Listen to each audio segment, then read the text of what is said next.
மாணவர்களே, நாம் தொடர்ந்து சதவீதம் என்ற தலைப்பில் பல அலகுகளை பார்த்திருக்கிறோம்.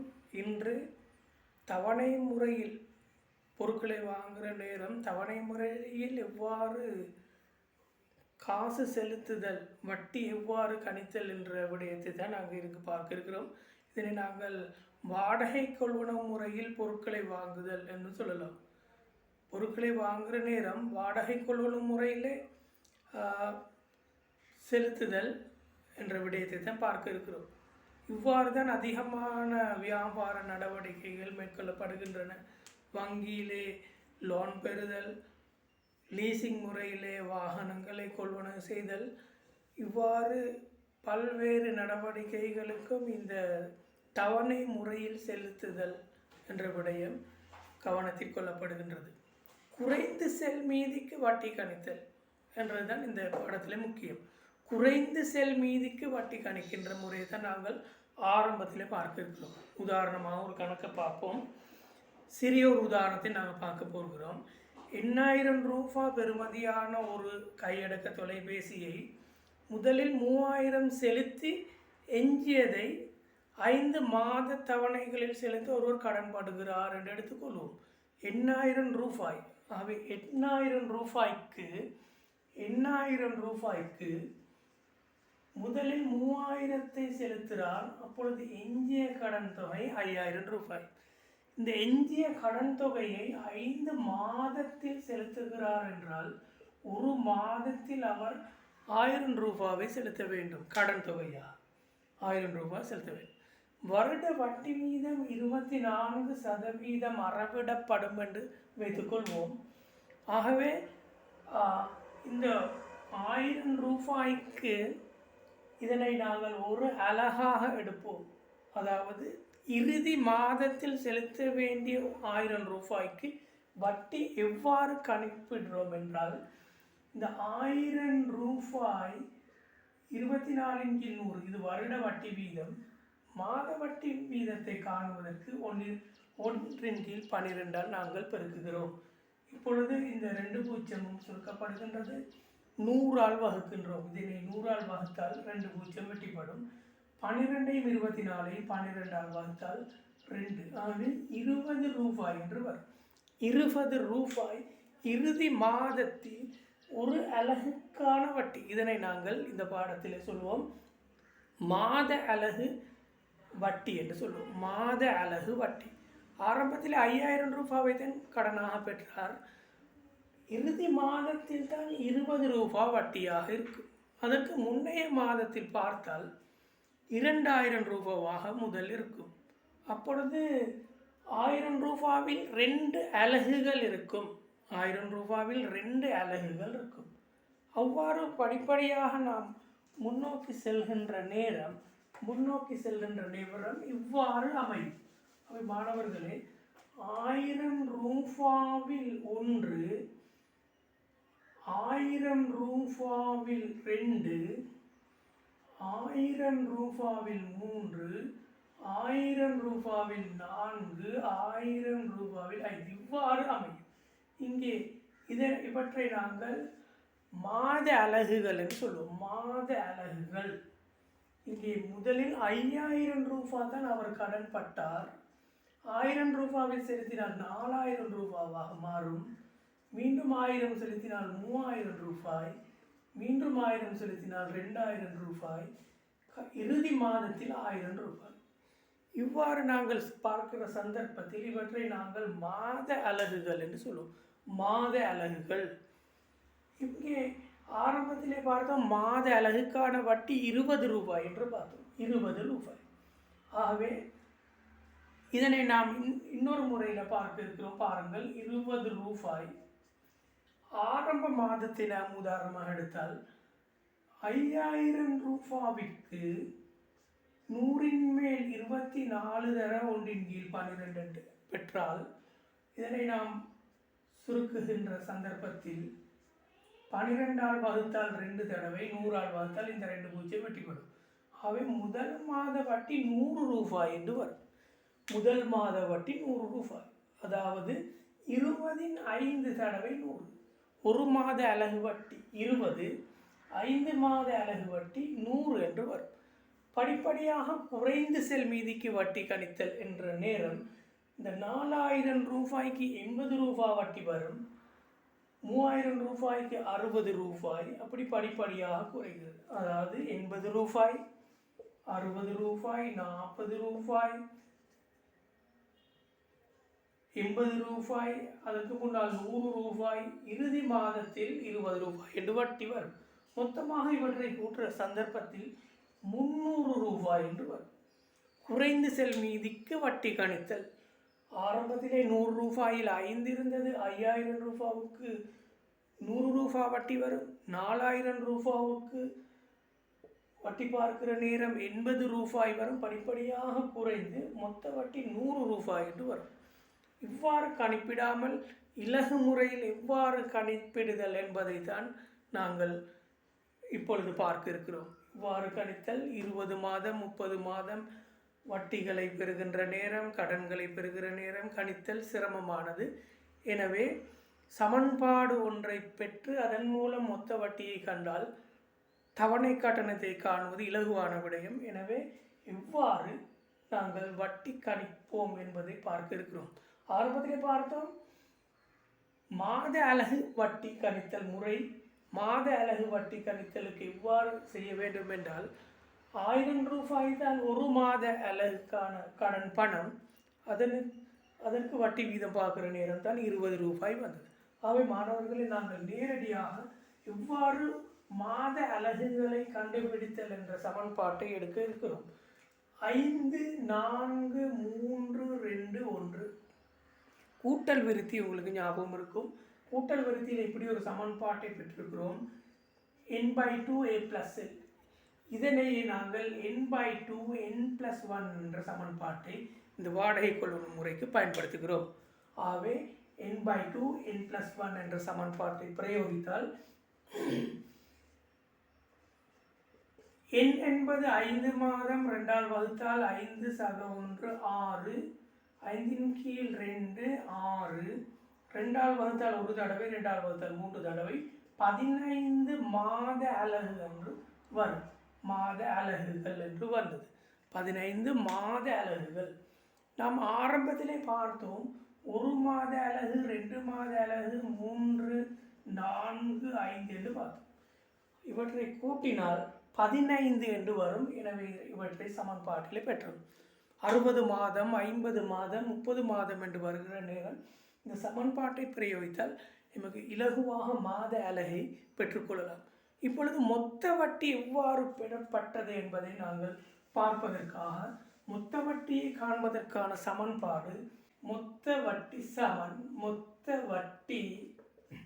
சமன் மாத அலகு வட்டி தர மாத அலகுகள். நாம் ஆரம்பத்திலே பார்த்தோம் மாத அலகு வட்டி 20 ரூபாய் என்று பார்த்தோம். மாத அலகுகள் 15 என்று பார்த்தோம். இதனை பெருக்கினால் 300 மாத அலகுகள் என்று வரும். 300 மாத அலகுகள், 300 மாத அலகுகள் என்று வரும். அதாவது 300 மொத்த வட்டி, மாத அலகுகள் இல்லை, மொத்த வட்டி என்று வரும். மொத்த வட்டி.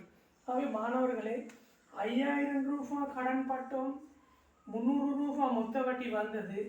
5300 ரூபாய் அவர் செலுத்த வேண்டும் 5 மாதங்களில். எனவே தவணை கட்டணத்தை கண்டுபிடிப்பது எவ்வாறு என்றால், தவணை கட்டணத்தை காண 5000 ரூபாவை 5ஆல் வகுத்தால் வட்டியின்றைய தவணை கட்டணம் வரும். 300 ரூபாவை 5ஆல் வகுத்தால் சராசரி வட்டி வரும். 5 மாதத்துக்குமான சராசரி வட்டி இப்பொழுது 60 என்று வரும். இது 1000 ரூபாய்.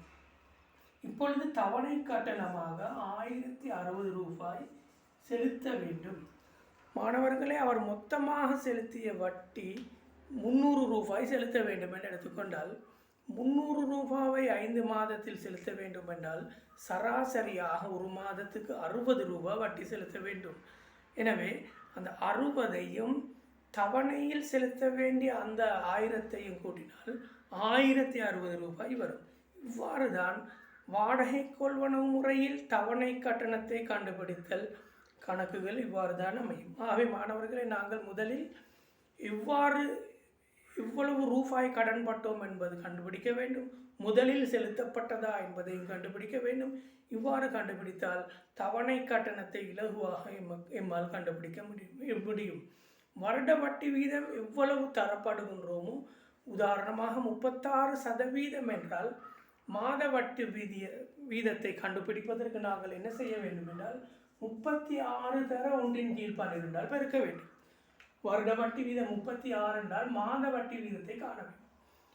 தவணை கட்டணம் உதாரணமாக 2000, வட்டியின்றைய தவணை கட்டணம் 2000 ரூபாய் என்றால் மாத அலகு வட்டியை கண்டுபிடிப்பதற்கு 2000 தர 100 மேல் 36 தர 12 1/12 சுருக்க வேண்டும்.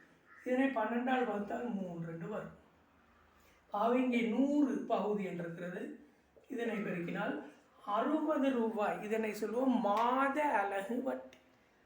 மாத அலகு வட்டி 2000 ரூபாய் தான் வட்டியின்றிய தவணை கட்டணம்.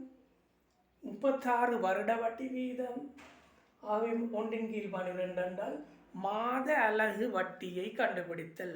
மாத அலகு வட்டியை கண்டுபிடித்தல்.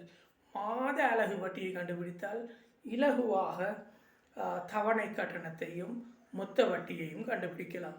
ஆகவே மாத அலகு வட்டியை கண்டுபிடித்ததன் பிறகு மாத அலகுகளை கண்டுபிடித்தால் பெருக்கினால் மொத்த வட்டி வரும்.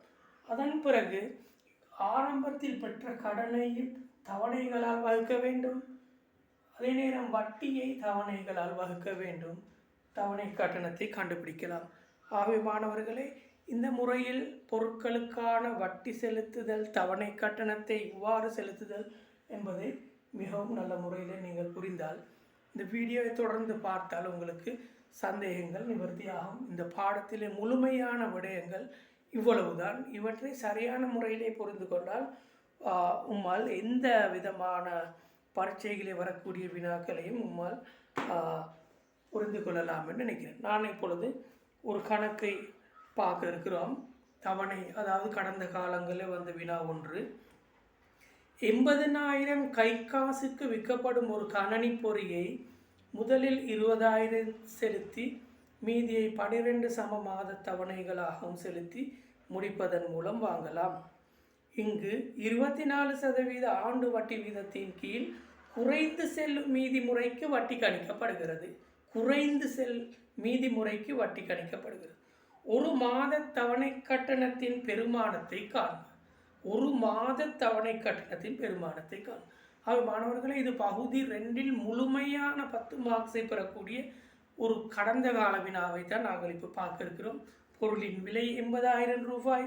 முதலில் 20,000 ரூபாவை செலுத்துகிறார்.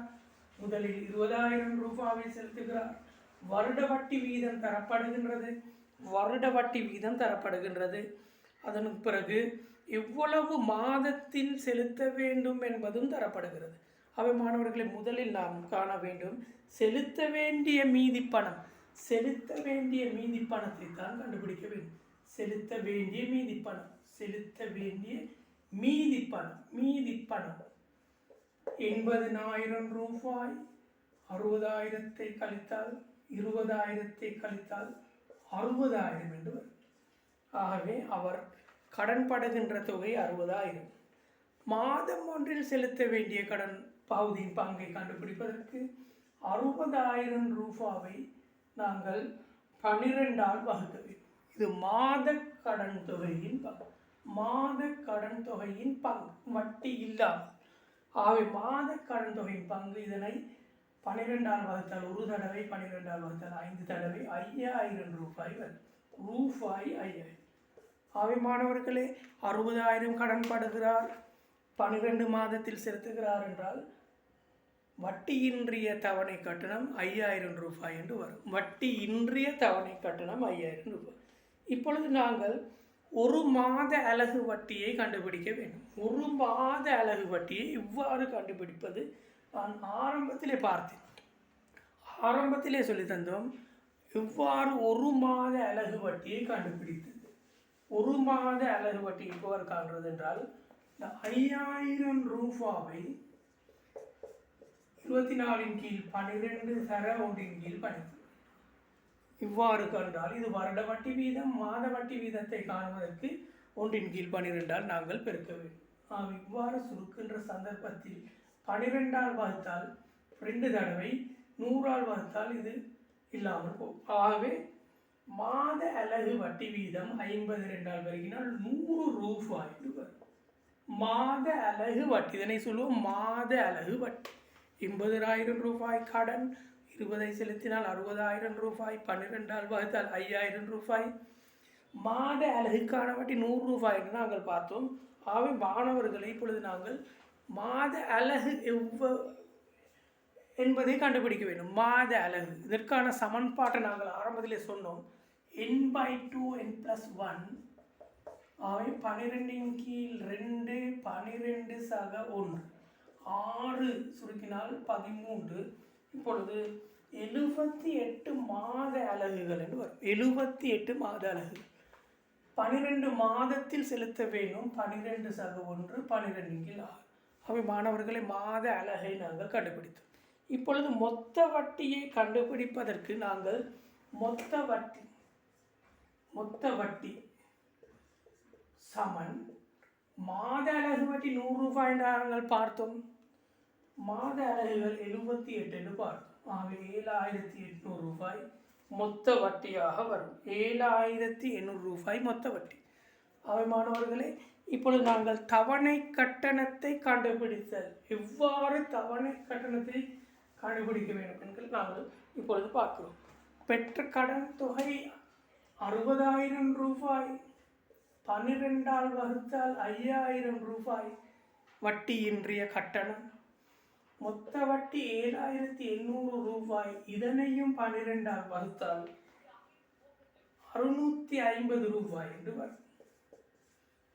5,000 ரூபாய் 650 கூட்டினால் 5,650 ரூபாய் என்று வரும். ரூபாய் 5,650 ரூபாய். ஆகவே இதுதான் அவரது தவணை கட்டணம். ஆகவே மாணவர்களே, மாத அலகு வட்டி, மொத்த வட்டி இவற்றோடு தொடர்பு பட்டால் கடந்த கால வினாக்களிலே 10 மார்க்ஸ் எடுக்கக்கூடிய 10 புள்ளிகள் எடுக்கக்கூடிய வினாவை தான் நாங்கள் இப்பொழுது பார்த்தோம். ஆகவே மாணவர்களே, இந்த வாடகை கொள்வனவு முறை, குறைந்து செல் மீதிக்கு எவ்வாறு வட்டி கணித்தல், இது போன்ற கணக்குகளை தான் நாங்கள் பார்த்திருக்கிறோம். ஆகவே மாணவர்களே, இதனை மீண்டும் மீண்டும் பார்ப்பதன் மூலம் உமது சந்தேகங்களை நிவர்த்தி செய்து கொள்ள முடியும். ஆகவே வாடகை கொள்வனவு முறையில் குறைந்து செல் மீதிக்கு வட்டி கணித்தல் எவ்வாறு என்பது சம்பந்தமான பகுதிகளைத்தான் பார்த்தோம். இந்த விடயம் பூரணமாக உமக்கு தெரியும் என்றால் இந்த கணக்கு எவ்வாறு மாறி வந்தால் கூட செய்யலாம். இன்னொரு கணக்கையும் நாங்கள் இப்பொழுது பார்க்க இருக்கிறோம். ஒரு கடந்த கால வினா இன்னொன்றையும் பார்க்க இருக்கிறோம். ஓர் அலுமாரியை உடன்காசுக்கு வாங்கும் போது 30,000. ஆகவே மாணவர்கள், நாம் கடந்த கால வினாக்களை பார்த்தோம். எனவே இந்த வாடகை கொள்வனவு முறையில் குறைந்து செல் மீதிக்கு எவ்வாறு வட்டி கணித்தல், தவணை கட்டணத்தை எவ்வாறு கண்டுபிடித்தல் என்பது சம்பந்தமாக பார்த்தோம். எனவே இந்த முழு பாட திட்டத்தில் தவணை கட்டணத்தை இவ்வாறு கண்டுபிடித்தல் தான் முழுமையான அந்த பாடத்திட்டத்தில் இருக்கின்ற விடயம், இந்த பாட அலகில் இருக்கின்ற விடயம். எனவே மாத அலகுகள் என்றால் என்ன என்பது பற்றி பூரணமான தெளிவை இருக்க வேண்டும். மாத அலகுகள் 10 மாதத்தில் அவர் கடனை செலுத்துகின்றார் என்றால் அந்த 10 மாதம் என்பதற்கு எவ்வாறு மாத அலகுகளை கண்டுபிடித்தல், அதற்கும் நாம் n/2 n+1 என்ற ஃபார்முலாவை தான் பயன்படுத்துகிறோம். 10/2 10 சக 1. 10 மாதத்தில் என்றால் 10/2 10 சக 1. ஆகவே மாத அலகுகள் 10/2 10 சக 1. ஆகவே 5 தர 11 55 மாத அலகுகள் என்று வரும். 10 மாதத்தில் மீண்டும் செலுத்துகிறார் என்றால் மாத அலகுகள் 55. இவ்வாறு தான் மாத அலகுகளை பெற வேண்டும்.